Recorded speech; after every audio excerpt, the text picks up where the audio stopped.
The chairman of the Independent National Electoral Commission, Inec, Professor Mahmoud Yakubu, says electronic voting will not be used in 2019. Daily Trust reports that Professor Yakubu said this in Abuja on Wednesday, April 11, at the end opening of a three-day International Conference of Election Management Bodies, EMBs, in West and Southern African countries in Abuja. Themed opportunities and challenges in the use of technology, experiences from West and Southern Africa.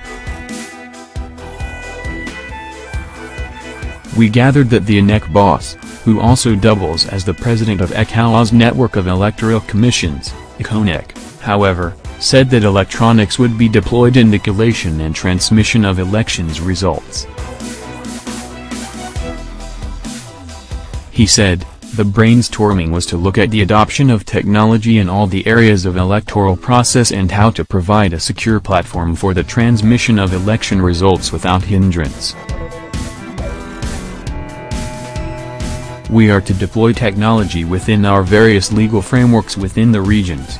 Election is not just about technology, it is about the confidence of the people in the electoral process. The Inec boss that said with the efforts being made to improve the electoral process, elections were going beyond the capacity of the Electoral Commission to manipulate.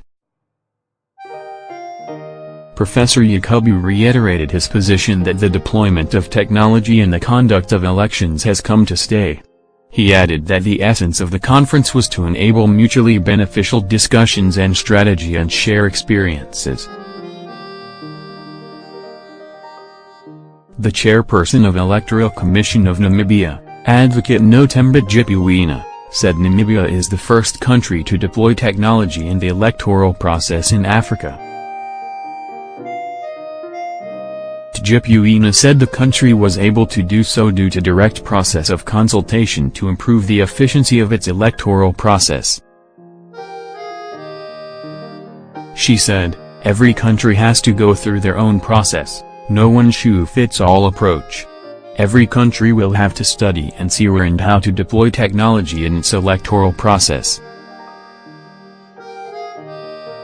She said that technology was being deployed in the electoral process to facilitate the credibility of elections and build the confidence of the people in the entire system. Electoral management bodies, EMBs, from member countries of the Economic Community of West African States, ECALAS, and the Southern African Development Community, SADC, attended the conference. The conference, the first of its kind to be held in Nigeria, was organized by the Inec and the Inec, in collaboration with the Electoral Commission's Forum of the SADC and with technical support from the European Centre for Electoral Support, ECES. The conference was funded by the European Union Support for Democratic Governance in Nigeria, EUSDGN, project, managed by ECES. We previously reported that Inec warned candidates contesting the July 14 governorship election in Ekiti State against inducing voters with cash. The chairman of the commission gave the warning at a stakeholders meeting in Ado-Ekiti, the state capital, on Monday, April 9. He said the commission was working with law enforcement agents to prevent vote buying during the poll. Yakubu was represented by Solomon Soyebi, Inec chairman in charge of Oyo Ekiti, Osun and Ondo states.